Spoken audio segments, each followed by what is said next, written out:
Vermintide is the only frontline that you need for Skaven, and I'll prove it.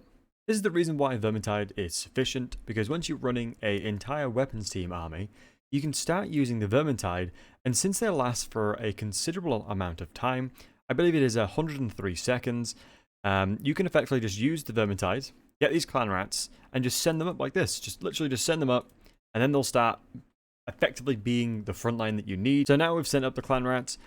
These guys are going to be effectively, like we say, the front line. And as you can see, we already have the clan rats being the front line. And we're still waiting only 15 seconds until we can summon another front line. And so what I'll do is move over to this side. That is because I'm just going to have another summon here to protect my squishy backline weapons teams.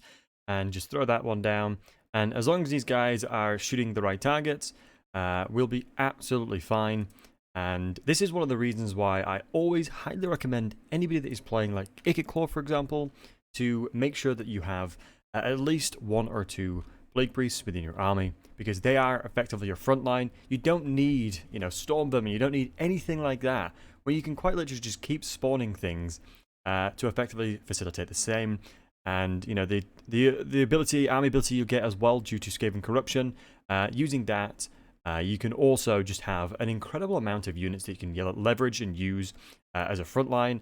And so, you don't need to have any melee units at all. This is how you can take very minimal casualties effectively when you're fighting with Skaven weapon teams. Just keep spawning units and just throwing them up as quick as you can.